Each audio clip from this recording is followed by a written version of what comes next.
go to Deuteronomy 6:14. Ye shall not go after other gods, of the gods of the people which are round about you. You shall not go after other gods.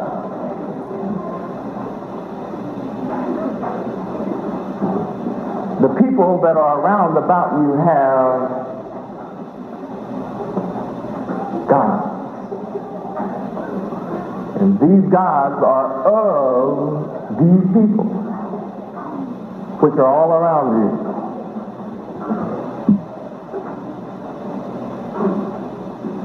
But they are not your gods. Any gods of the people round about you are not your gods. So go not after them. Those gods are unable to come to you.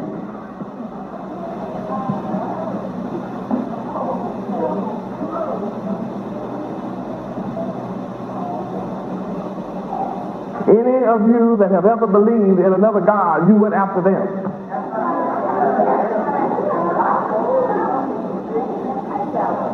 Those gods have not come after you. You go after a God that you can't see, feel, or touch, or know. Oh yeah, I know what I'm talking about. I know what I'm talking about. You that went after other guys know I'm right too.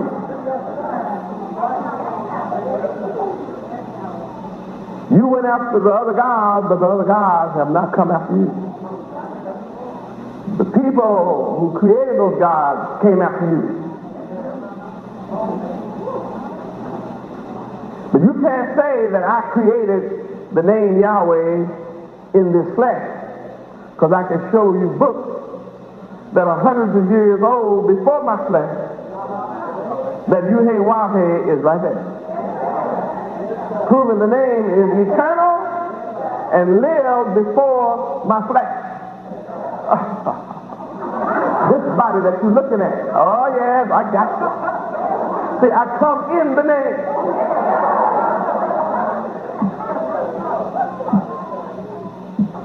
That I demand you research it and look it up and discover for yourself how long this name. And yet no one taught me this name. No one taught me the mysteries of this name. Yet I proclaim the ineffable, unspoken, unpronounced name, and then come up with the right, correct pronunciation, which is recognized by the high priest who has kept it a secret from the world, making it the world's best kept secret. How do you account for me speaking and pronouncing it correctly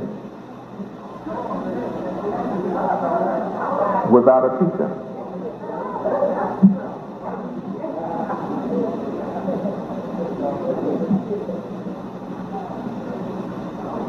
The most important word in all of masonry, according to a book that I have seen that's over 115 years old, is Yahweh.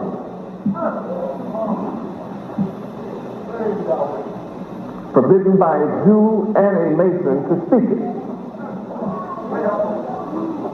And yet, in their encyclopedia, they said that's over 115 years old. In that book, it says that the only one who will come speaking and revealing the mysteries of that name, Yahweh, will be the Messiah.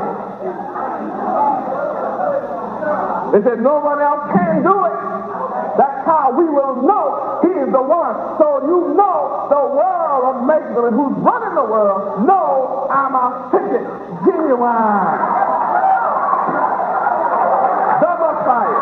Not a Messiah, the Messiah. That's why the white people on WIOB are saying, God is coming to speak Tuesday afternoon to the prophet. I I warn all of you, if there be one of you that have trouble with my flesh, you better close your eyes.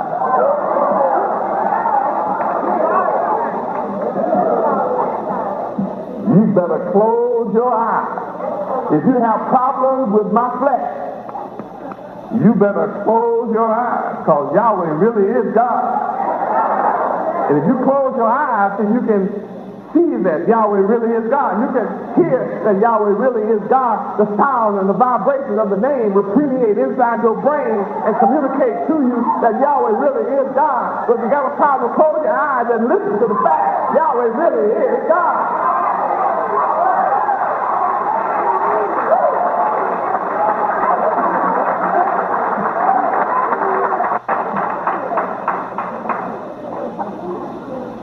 If you have a problem with my flesh,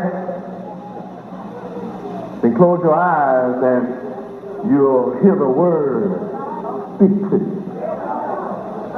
Then guess what you'll discover? I am the word.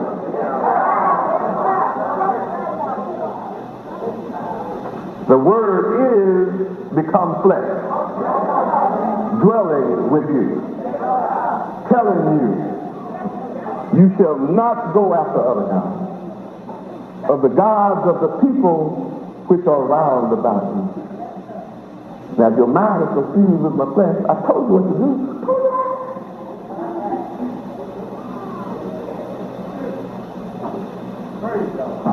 As I've said on many occasions, if there's someone that has trouble with me being the son of Yahweh, Yahweh Ben Yahweh, and you say you believe in the Father, Yahweh, I say to you, do you keep the Sabbath?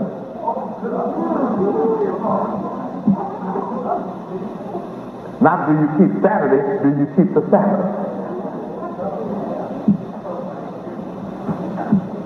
Do you know how to calculate the Sabbath?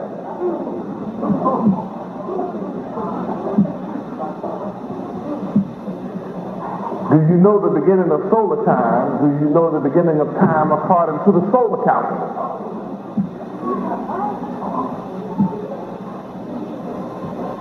See, this is a sign between me and you that you keep the Sabbath. So if you believe in the Father, you've got to keep the Sabbath.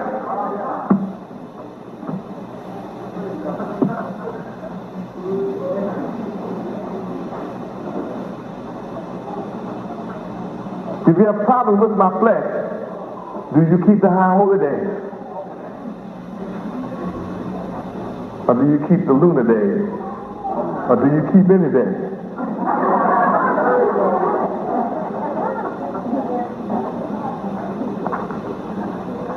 Oh, I know I'm talking power.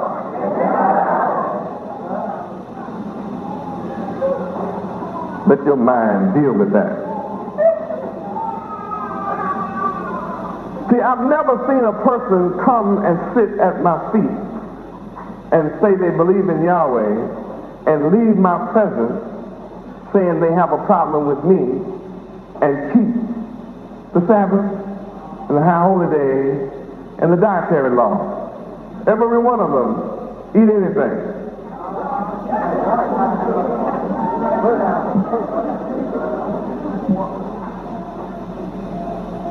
They eat the abominable things. If you believe in the Father, you won't eat the abominable things.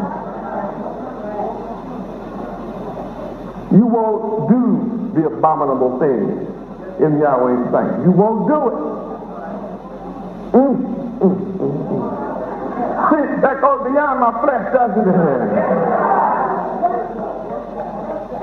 It gets down to the laws, the statutes, the judgments, and the commandments of Yahweh. Do you keep them? See, that's the issue. It's always been the issue. That's what I've always taught. And from the beginning, when I first began teaching here in Miami, as long as I taught the law, and that was it, huge crowd. But they watched me tighten up. I began to say, you must keep these laws. And then they began to see that I really meant that. And And the more I began to talk about you must really keep these laws, the more they began to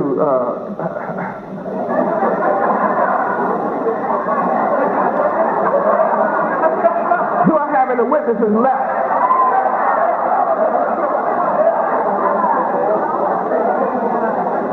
Snakes right on out. See, it didn't have nothing to do because I didn't reveal the Son of Man at that time. I just started demanding we got to keep the law. I think your witness almost from the beginning. The more I said we must keep the law,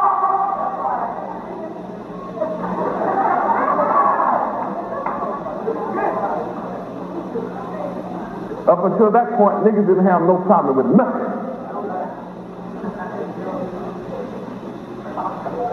So they could still do anything and live as they were always living.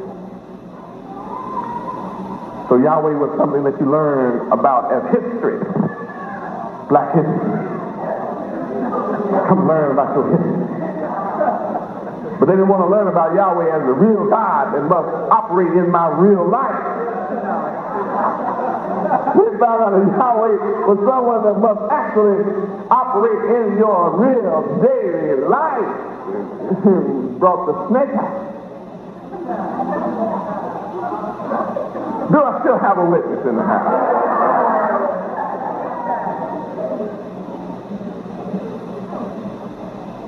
And we've evolved to this day where we're talking about ethics. We must be ethical in all of our dealings. Ethics means what? Truthful, upright. All that defines morality. Morality and ethics are what? Synonymous. They're synonyms, one to the other. So the scripture is saying here that if you go after other gods, you are unethical.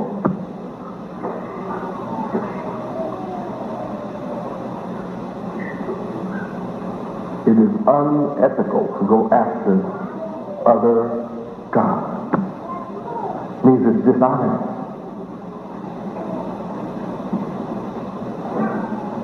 You can't expect justice, freedom, or equality, or riches and true prosperity, or eternal life going after other gods.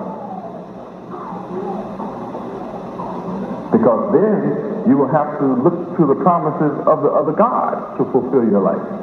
And then all you have to do is look at the other people who believe in those other gods and check out that condition, and that ought to straighten you out about those other gods. Well, I mean, how people hold on to gods that everybody's raising hell and it's supposed to be a brotherhood is weird.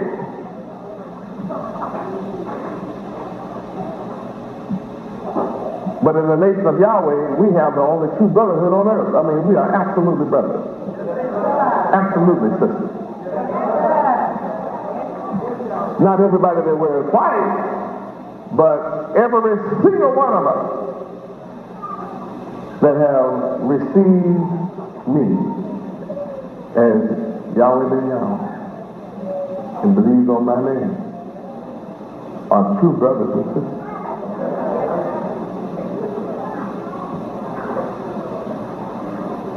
Words and rhetoric will not suffice.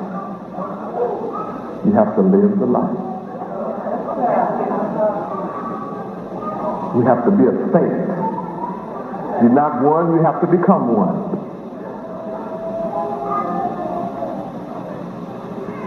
If I would teach smooth things, there'd be no room in here. Can you imagine people that look like you and me who are invited to come and be a part of us and share in our wealth that they're all bowing to, are not coming in here learning how to be ethical? Isn't that odd to you?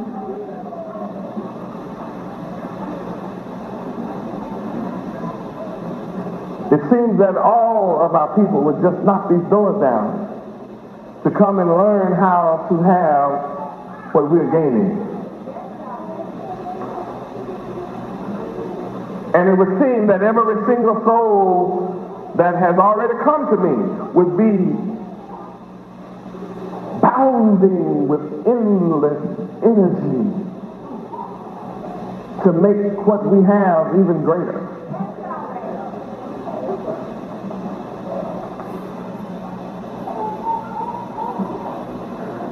I work incessantly, day and night, with unlimited enthusiasm and dedication and total commitment to building the kingdom of Yahweh for your prosperity, which is your prosperity.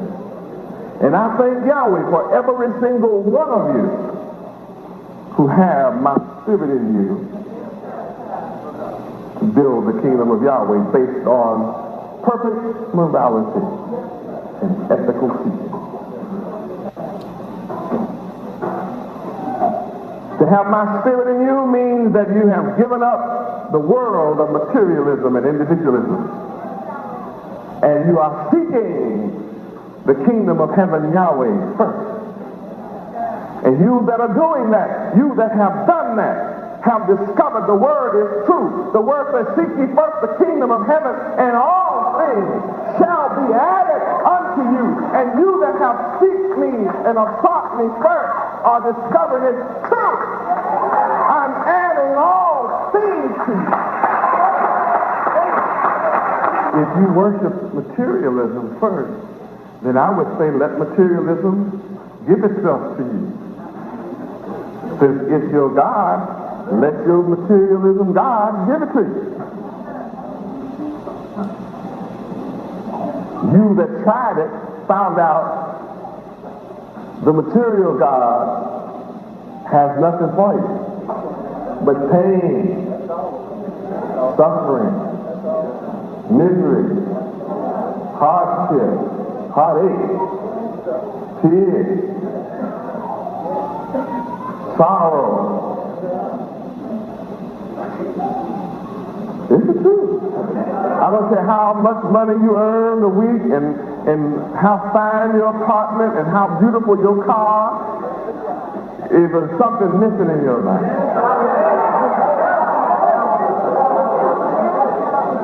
Something missing in your life.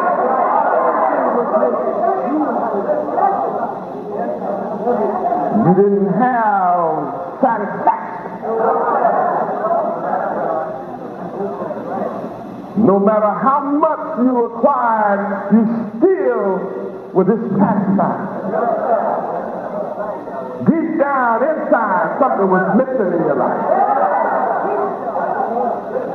You found out that when you got a new car, it made you happy for a few days, and then it began to get scratched and dented, and began to sputter and not start like it used to, and then you turn around, the same thing that made you happy made you mad. You wanted to kick it. Some of you even cursed the car out like it could hear you. Old crazy car. The old fool car won't start and make me sick. Car can't hear you. Your material guy had you talking to stuff that couldn't even hear you. Then you found me.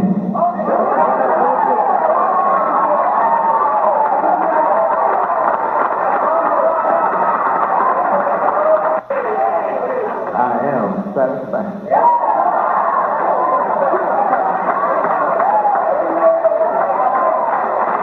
Everlasting satisfaction.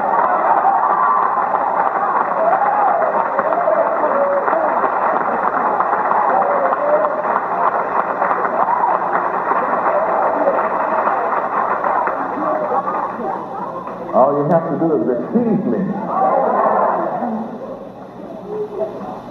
And you discover that no matter where you are, I'm there with you. In your midnight hour, I'm there with you. On the job, you can talk to me. I'll console you at home. Wherever you travel, I'm right there.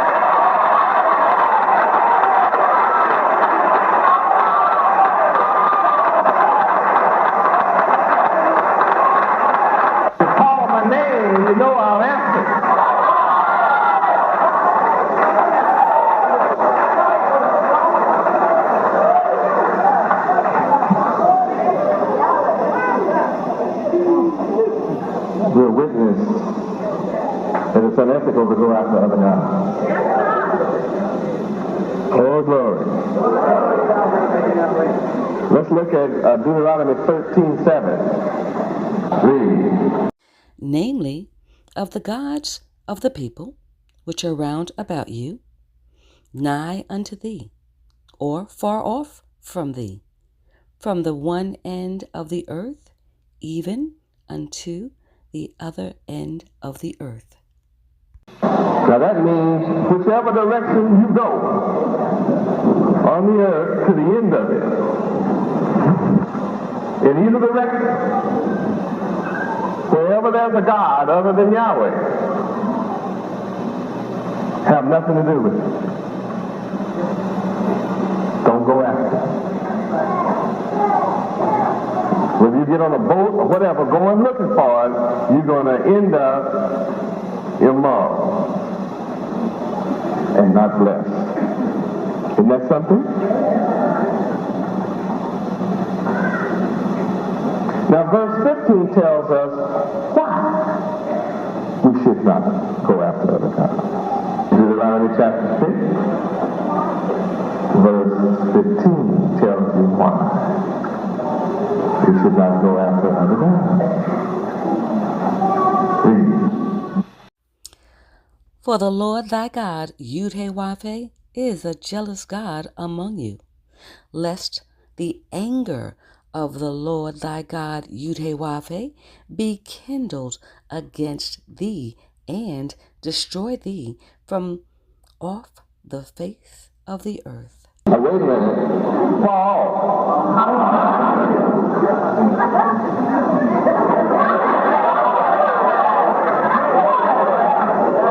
This is not talking about some other period in history. While you are reading, and you that are reading, your God is among you. And don't wonder about whether I'm jealous or not. I don't mind confessing. I am definitely jealous. I don't like you serving nobody else. But Yahweh, your 432 years in America is self-evident. Do you like the result? You don't like the result? You're here because you made me jealous.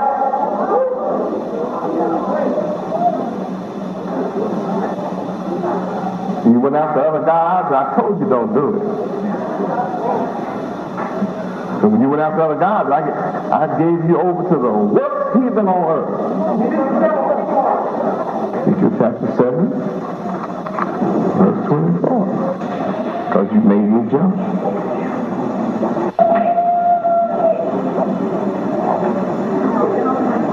Read. Wherefore I will bring the worst of the heathen, and they shall possess their houses. I will also make the pomp of the strong to cease, and their holy places shall be defiled. Verse 25, read. Destruction cometh, and they shall seek peace, and there shall be none. Now that's what's going on with my people in America who are not with me. They seek peace, and there is none. They seek wealth, and it eludes them. They seek prestige and power, and it evades them.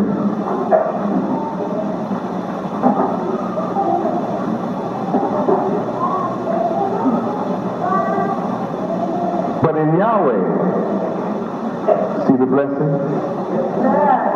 Look at the blessing. When you go after other gods, look what happens. Destruction comes.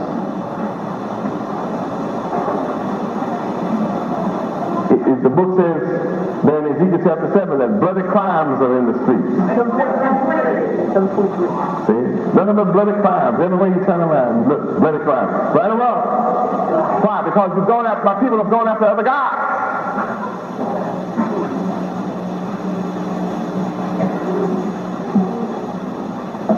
Let's look at Exodus 20 and 5. Read.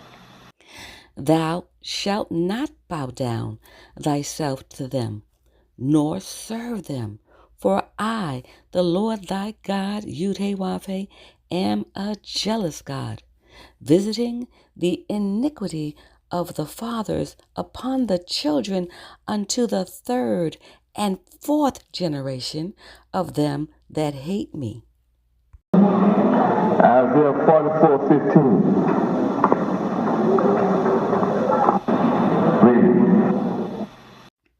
Then shall it be for a man to burn, for he will take thereof, and warm himself. Yea, he kindleth it, and baketh bread. Yea, he maketh a god, and worshippeth it. He maketh it a graven image, and falleth down thereto. That's really dumb, isn't it? You talk about a heathen. I mean, you plant a tree yourself, cut the tree down, make yourself a god, carve it all out, make it into an image, burn it and carve it, then fall down on your face and worship it. You talk about a fool.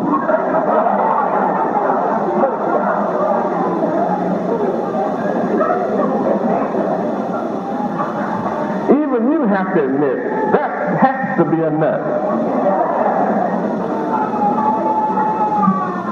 Take a tree and cut it and form his image and then say, this is God.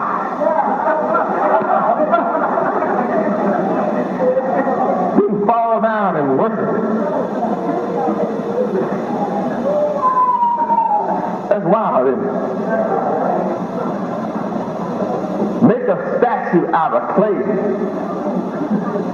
plaster of Paris, and then call it a saint. Pray to this. Fall down to it and look for a miracle in it.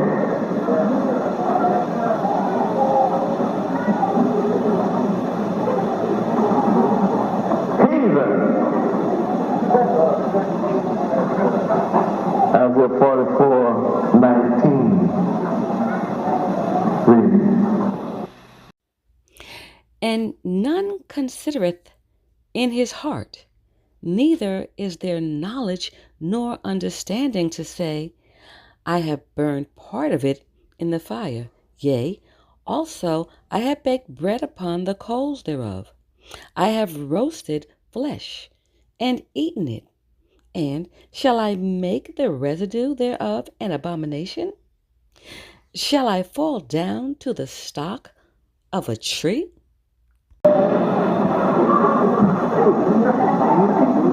Are you really that dumb?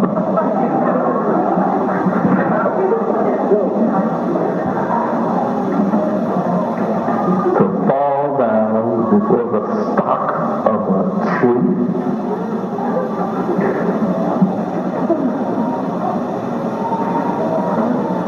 You talk about stupid. We have fallen to the bottom of the heap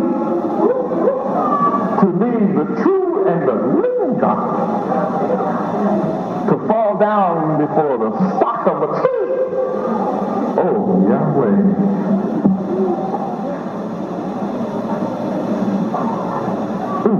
Isn't that something to think about? Worship such. That's ethical? Unethical. That's mentally dishonest. I mean, you know you made that yourself.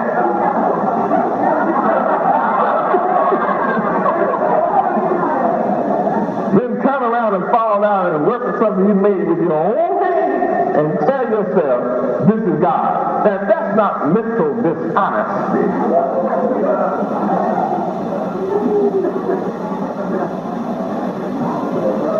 Dishonesty is unethical. See what I mean? I'm teaching ethics. You might have said earlier, I wonder how this scripture is. What do you mean it's ethics? Well, if you go after other gods and you make it with your own hands and fall down and worship it, that's mental dishonesty. And to be dishonest is to be immoral, unethical. You're not truthful with yourself. Then you teach your dumb kids who don't know nothing. He grow up and you tell the kids, this is God, poor little fool. He shut up a convinced fool, right? One day the house catches on fire and the God burns up.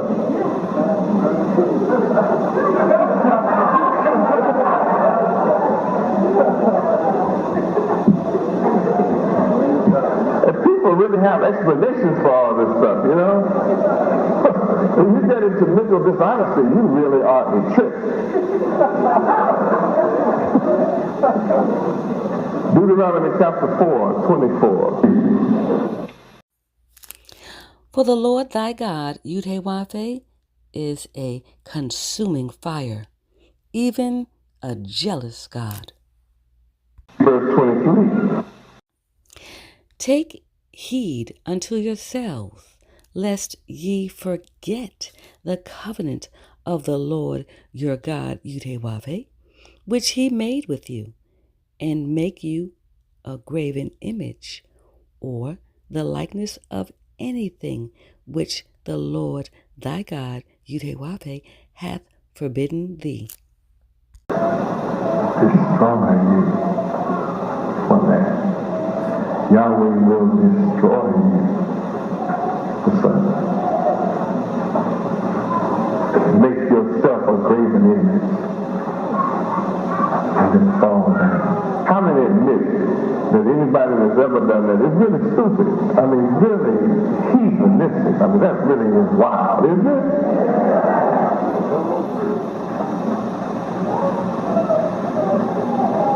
And some of you have worshiped gods that nobody has ever seen.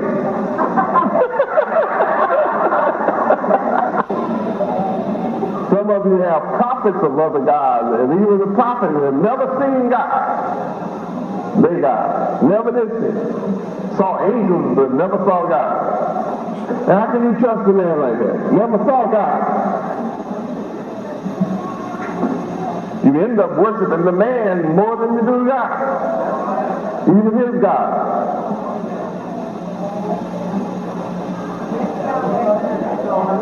Yeah, you end up worshiping and wishing more peace for a man than you do his God.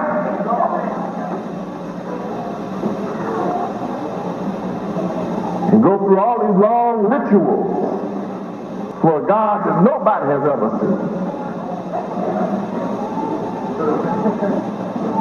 If you study about those gods hard enough, you'll discover that everybody that's worshiping those gods tell you that their God is a spirit. Yeah, boy, I can prove it. I got all the books. See, I studied everything.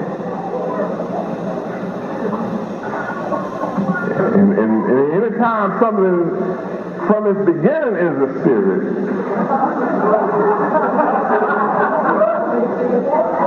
it means that no man can ever hold this spirit accountable to another man. Huh? See, no man can make another man who claims this spirit accountable, because nobody's seen it. And when bad things happen, they say this spirit God did it. And it's your fault. And if good things happen, this spirit God did it. But you never have any proof of the existence of the spirit God. What I love about Yahweh is he comes to see us from time to time.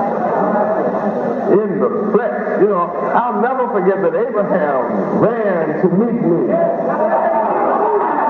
And two of my angels in the flesh. We got me a calf and we sat down under the shade of a tree and had barbecue together. I like that. That was my friend. Abraham was my friend.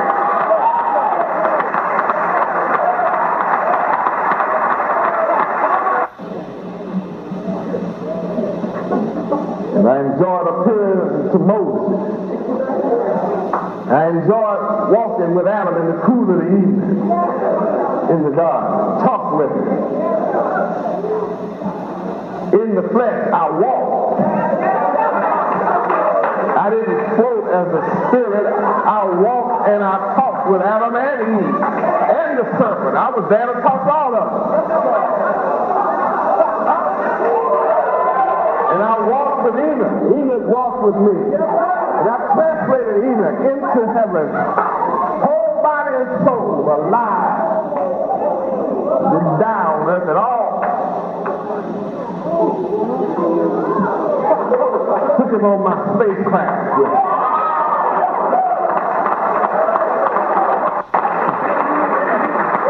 You have a problem with my flesh, close your eyes. Because I am alive forevermore. And I'm here bringing things back to your memory. I'm here bringing things back to your remembrance. That it is not with your fathers that I made our covenant. I made it with you in Mount Horeb. You were there with me in the flesh. I made it with you. Every one of you that are here alive